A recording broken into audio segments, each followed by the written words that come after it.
A inicios del 2020, la vida transcurría con aparente normalidad. Los mayores cumplían su rutina cotidiana.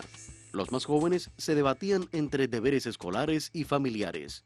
Los infantes abrazaban el placer del juego y los adolescentes compartían con sus grupos. Sin embargo, cuando se difundió la noticia de que la COVID-19 estaba entre nosotros, cambiaron drásticamente las dinámicas cotidianas de vida. La duración de la pandemia ha traspasado los límites esperados y con ella el incremento de factores psicosociales negativos, tales como la limitación para practicar actividades saludables, la violencia intrafamiliar y el abuso de las tecnologías. Todo en medio de la preocupación por enfermar y ante la falta de recursos indispensables para la vida. En tal sentido, muchos especialistas afirman que atravesamos los efectos de la fatiga psicológica derivada del confinamiento. Pero, ¿cómo enfrentarla? Hoy en Mitos de la Salud dialogamos sobre fatiga psicológica en tiempos de COVID-19. Como siempre, con Vivian García y una voz autorizada de la psicología clínica en Cuba.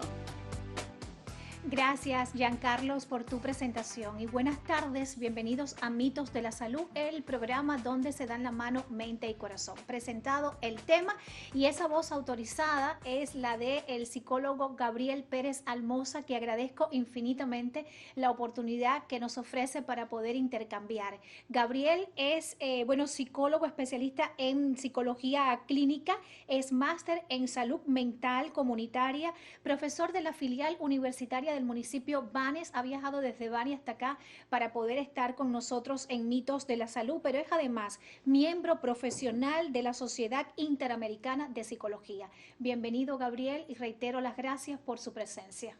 Buenas tardes, Vivian, gracias por la invitación y compartir este tema que es bastante actual y necesario para la población en general.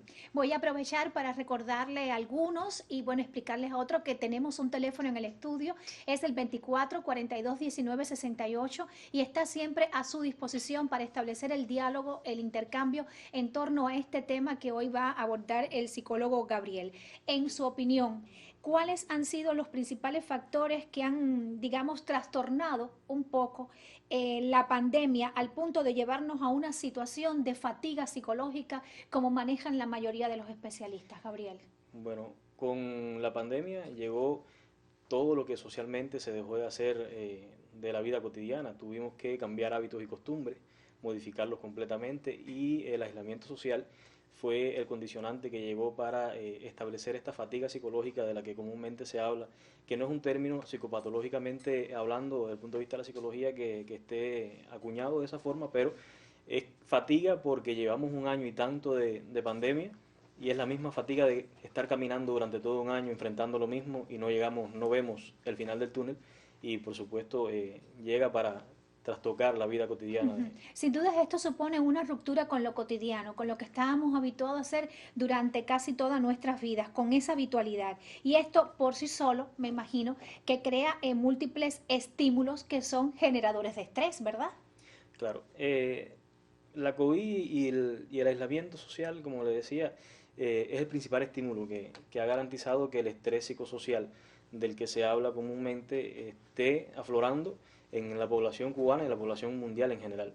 Se habla en investigaciones científicas de que muchas personas han comenzado a manifestar alteraciones emocionales bastante importantes, ansiedad, irritabilidad, estrés, depresión, tristeza, y otras que dificultan el día a día y el hacer cotidiano, que la población ya no ve cómo encontrar una salida y necesita un poco de apoyo profesional. Es decir, son reacciones, emociones que se van describiendo en la medida que van pasando todos estos meses, todos estos años. Gabriel, en medio de este escenario de cambios inesperados y situaciones además que para todos sin duda resultan amenazantes, transcurre la vida de un grupo especial de personas que yo creo que merece la atención. Estoy hablando hablando de las niñas, los niños y los adolescentes. Yo le voy a invitar a hacer una pequeñita pausa en nuestra conversación. Claro que vamos a desentrañar un mito que está relacionado con el miedo. Las personas que tienen más miedo a la COVID pues se cuidan mejor.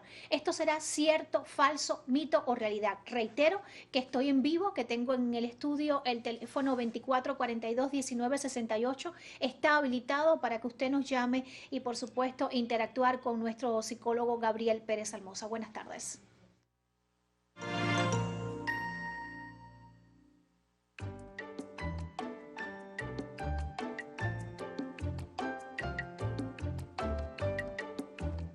Por favor, Estaurán, el de la televisión. Dígale que es Chamaquili, el de la preocupación. Doctor, una preguntita. Para los enfermos de la indisciplina, no existe una medicina contra la pandemia de la indisciplina. No existe una medicina. El virus es la indisciplina. ¿Cómo es que se contamina? ¿Y qué hacemos con los indisciplinados? Los mandamos a que vuelvan a la infancia, a que repitan el grado. Les doy yo mismo una pequeña conferencia sobre todo lo malo que ha pasado. Ah, que me encargue yo mismo, que en Beto se oye mejor. Ah, perfecto, yo me encargo. Silvia Rodríguez, doctor. Y esta doctor ya está. Indisciplina conmigo. ¡Ja! No me conocen, papá.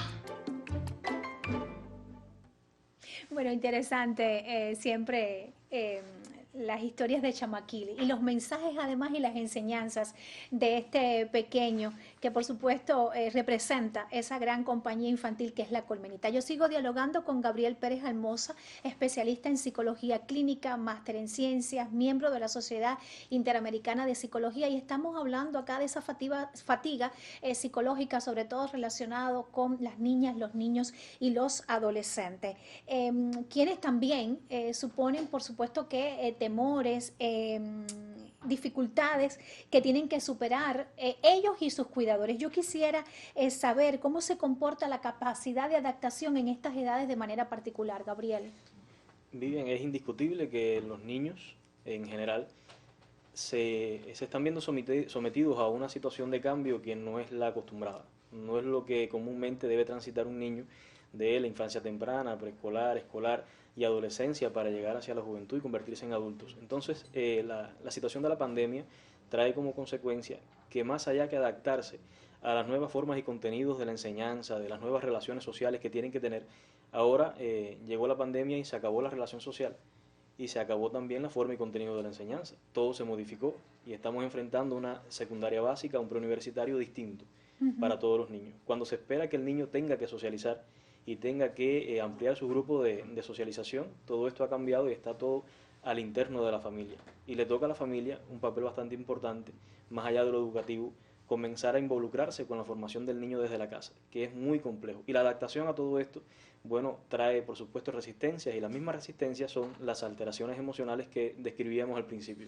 La ansiedad, la misma resistencia al cambio trae tristeza, irritabilidad y otras alteraciones que son comunes en estas etapas de la vida, pero que ahora son más acentuadas y más cotidianas. A ver, porque estas edades son especialmente vulnerables, ¿verdad?, a todos estos cambios.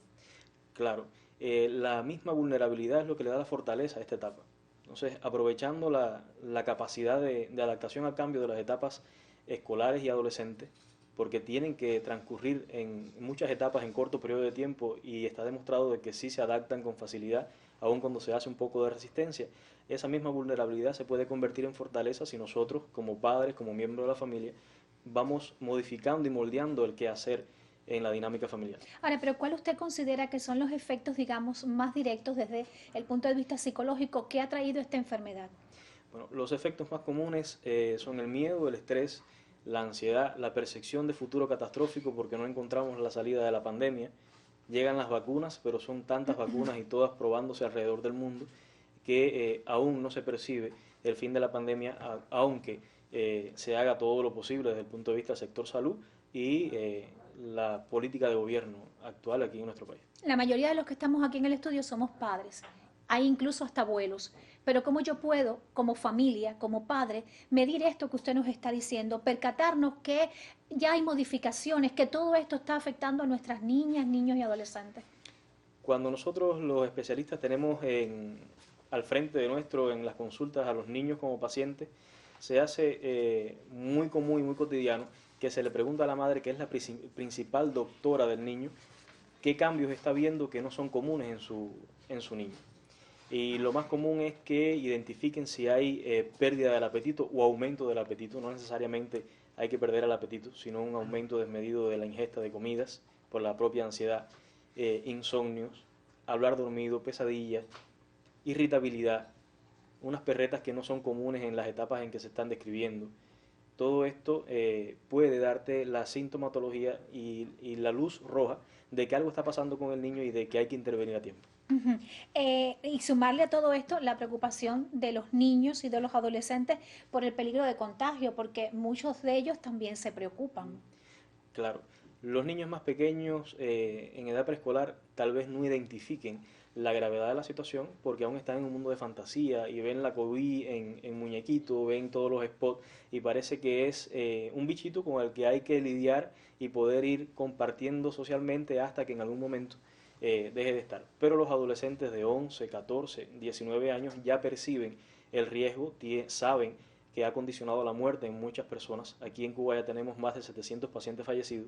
Por lo tanto, ya hay una percepción de la muerte, ya ellos saben conceptualmente qué cosa es la muerte, que no hay vuelta atrás, y eso los hace vulnerables psicológicamente y se ven amenazados y con temor al momento de manifestarse socialmente. Ahora estaba pensando en esa triste noticia de Higilio Vélez, esa gloria del béisbol en Cuba, que ha fallecido, y la comunidad del béisbol cubana, el pueblo cubano en general, está triste porque fue precisamente a causa de la COVID. ¿Cuántas niñas o niños, adolescentes hay amantes incluso del béisbol, y cuánto puede repercutir esto en su estado de salud emocional? Yo le voy a invitar a hacer otra pequeña pausa en nuestra conversación. Reitero que estoy en vivo, tenemos el 24 42 19 68, ya están entrando algunas llamadas y la oportunidad de intercambiar con una voz autorizada de la psicología en Cuba en torno a la fatiga psicológica causada por la COVID-19, sobre todo en niñas, niños y adolescentes. Hola Vivian, un saludo. Como cada jueves aquí me encuentro desde exteriores para escuchar los criterios que tienen los televidentes sobre el tema de hoy. Acompáñame. En su opinión, ¿cómo ha afectado la COVID-19 la estabilidad psicológica de la familia? Bueno, yo creo que es bastante grave porque uno vive con miedo, con temor, aunque se sabe que la salud ha hecho de todo para mejorar, para evitar, pero nosotros vivimos con temor. Ha afectado bastante a toda la población. De hecho, la familia, siendo el núcleo de la sociedad, o sea, la célula fundamental de la sociedad, se ve afectada al mismo aislamiento, el no poder compartir también quizás con otros familiares, cosas como esas han afectado psicológicamente bastante a la familia. Los niños principalmente son los que se mantienen más afectados por esto porque no pueden ir a la calle, no pueden salir, no pueden jugar, no van a la escuela y esas cosas, pero... ¿Y hay niños en la casa, hermanos tuyos tienes? Niños, primos, sobrinos, todos bien pequeños, nacidos solo en el año 2020, no han podido disfrutar y la familia tampoco ha podido disfrutar del desarrollo de ellos también. ¿Y ha notado cambios en el comportamiento de los niños en la casa? No, en todas las familias no se manifiesta de la misma forma. Hay familias que tienen un poquito más psicología, otras familias menos. Bueno, en mi familia todo es normal. Bueno, al lado de mi casa vive un vecino que sí, que tiene un niño, pero ellos hacen lo posible porque ese niño esté bien. La familia trata que no le afecte directamente a ellos, pero sí, como quiera que sea así, incluso la interacción con otros pequeños igual se ha sido difícil. Estos son los criterios de nuestros televidentes en la tarde de hoy. Ahora devuelvo la señal hacia los estudios centrales. Gracias, Giancarlo. Interesante siempre este intercambio que ofrecemos con los televidentes. Tengo por acá un saludo para usted de parte de Osvaldo Aguilera. Gracias por hacer psicología en tiempos tan difíciles.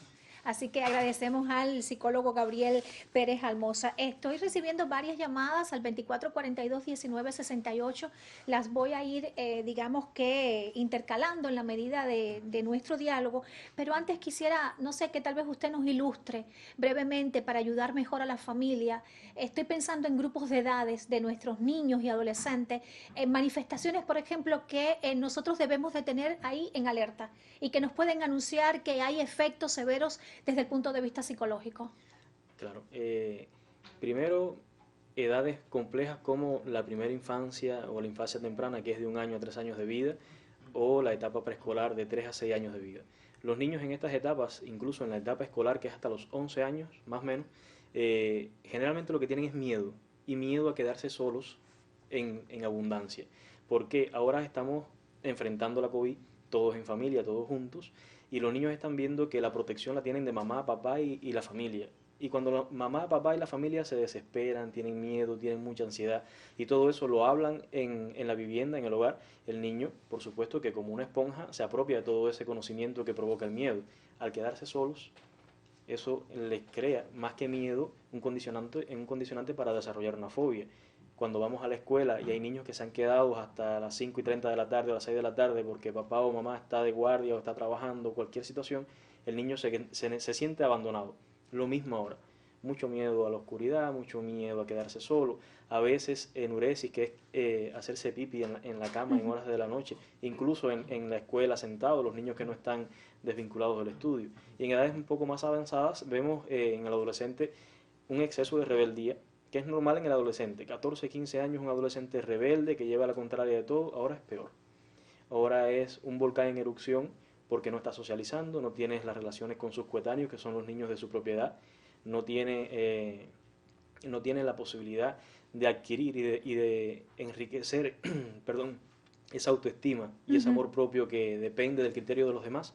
Ya esos demás no existen, porque están aislados, porque están lejos de sus grupos sociales. Entonces, todo esto son los signos de alarma que podemos observar en nuestros niños y jóvenes. Y algunos adolescentes mucho más rebeldes, pues sí, optan por salir de casa, reunirse excepcionalmente con estos grupos y también tienen temor de poner en peligro a la familia en casa, que es otro de los conflictos también internos que me imagino que se tienen a esas edades. Claro, hay una conducta que es conducta negativa desafiante, que es muy habitual en el adolescente mayor de 15, 16 años.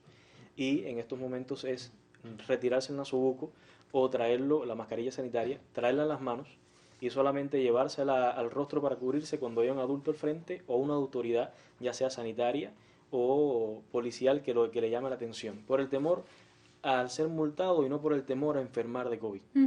Desafiando y aumentando el desafío de la etapa de su vida, que hay que comprenderla, pero a la vez que la comprendemos hay que aprender a regularla además, para que comiencen a tener esa percepción de riesgo que la población en general ha ido disminuyendo porque se ha prolongado demasiado la situación de la pandemia.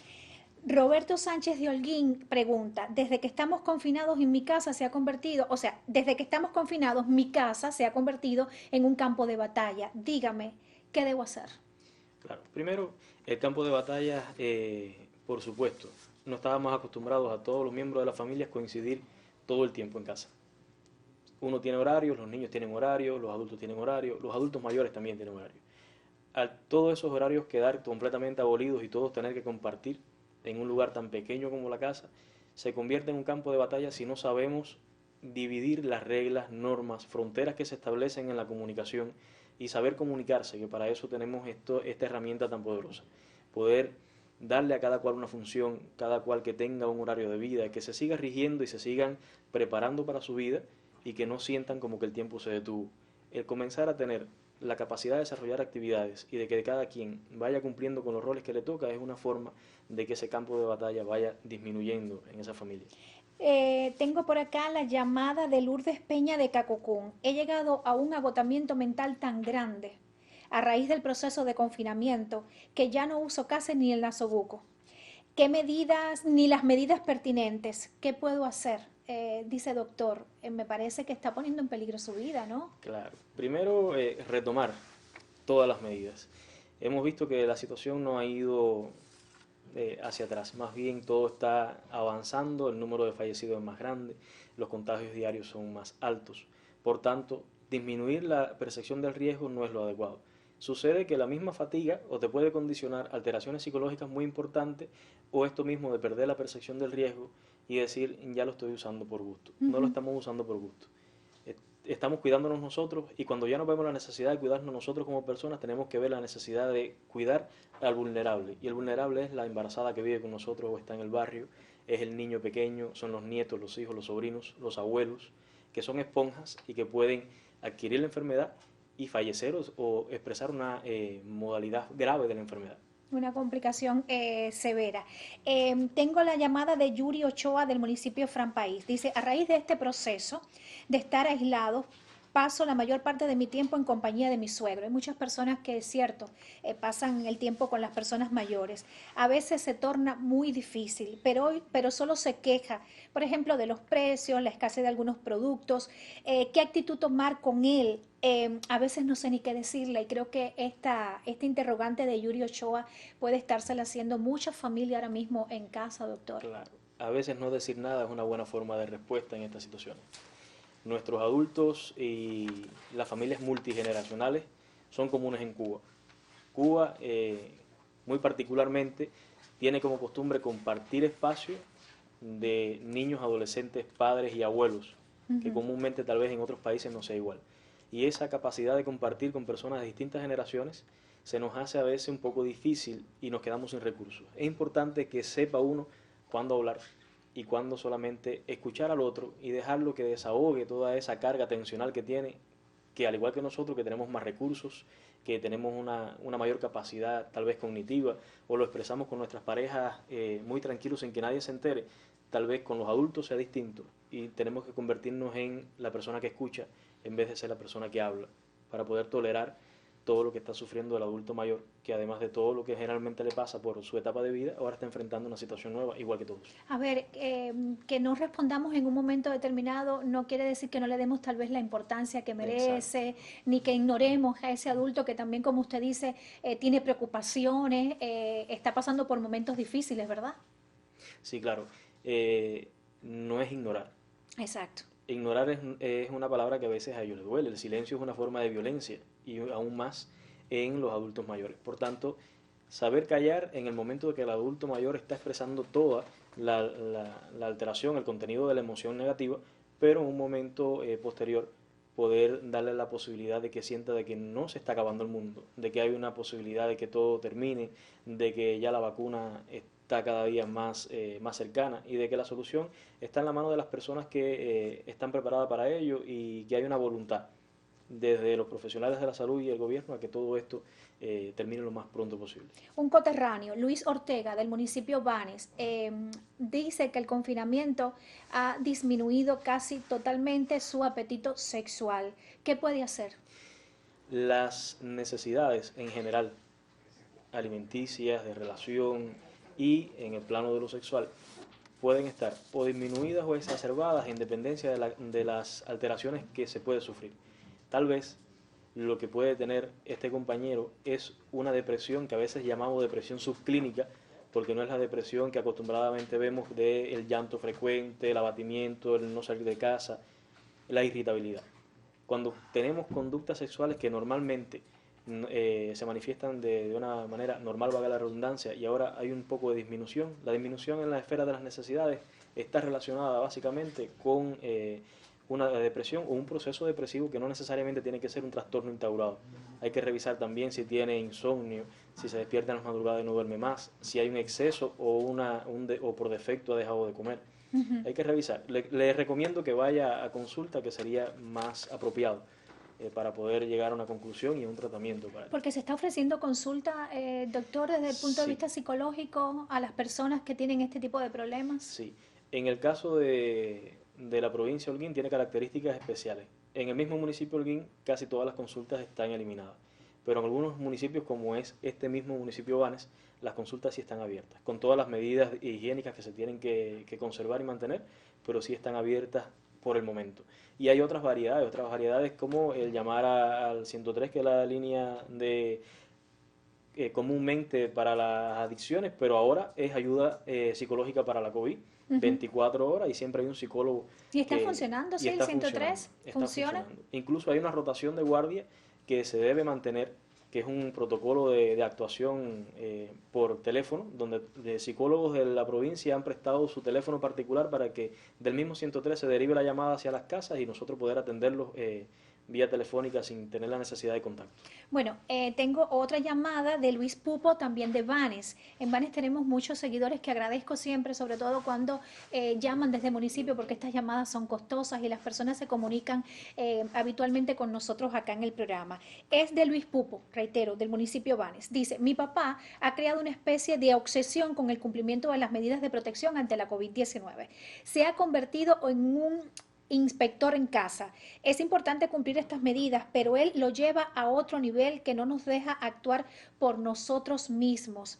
Es frustrante, dice la persona. En este caso, que las personas se obsesionan, yo tenía un programa destinado a las niñas, los niños y a los adolescentes. Creo que lo voy a invitar ya, si usted estaría de acuerdo, a compartir conmigo la próxima semana, porque hay muchas cosas relacionadas con estas edades, sobre todo con el uso de las tecnologías y con niños que tienen incluso patologías ya psicológicas diseñadas que me gustaría abordar.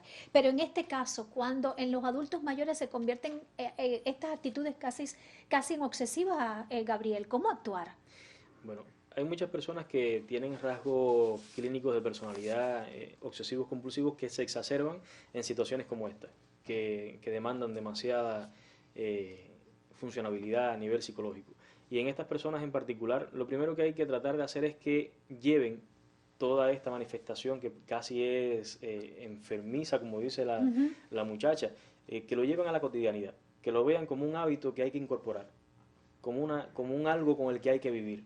Hay países asiáticos que ya convivían desde hace mucho tiempo con el nasobuco, con la mascarilla, y con estas medidas sanitarias que tenemos nosotros, y para ellos es común tener todas estas medidas. El cubano es muy caluroso, y muy caluroso en el afecto. Le gusta mucho el tocar, el beso, el contacto físico, el no mantener la higiene como se debería, por las situaciones de las guaguas, del transporte, de estar socializando demasiado. Y ahora vemos como que las medidas sanitarias son muchas. Bueno, no son muchas, son las que sencillamente hay que mantener para poder estar alejados. Las que siempre debimos haber tenido. Las que siempre debimos tener y no tenemos por costumbre, por cultura a veces, por idiosincrasia del cubano. Ahora hay que incorporarlas y vivir con ellas y no sobrepasar la simple percepción del riesgo que se necesita, a lo que se ha llamado siempre, y dejarlo ahí, convertirlo en un hábito cotidiano y que no se convierta en esto que a veces funciona como patológico. Bueno, el tiempo se nos agotó. Vamos a desentrañar el mito brevemente antes de la despedida. ¿Es cierto o falsa la creencia que el miedo hace que nos cuidemos más de la COVID-19? Bueno, es completamente cierto. El miedo hace que nos cuidemos de la COVID-19 porque miedo se convierte en percepción de riesgo. Y como tenemos percepción de riesgo, nos ampliamos para poder hacer todas las medidas y llevarlas a cabo y poder terminar por fin con este virus que nos está afectando. ¿Se compromete con nosotros a estar la próxima semana? Sí, claro. ¿Le parece bien? Tengo la llamada de Alexei Tamayo de Holguín, que le preocupa que su niña de 8 años pues le está resultando complicado el tema de las teleclases. Yo creo que vale la pena entonces encontrarnos la próxima semana para hablar de esto y de otras cuestiones relacionadas con nuestras niñas y niños. Hasta entonces, le deseo una buena semana. Nos estaremos encontrando dentro de 7 días.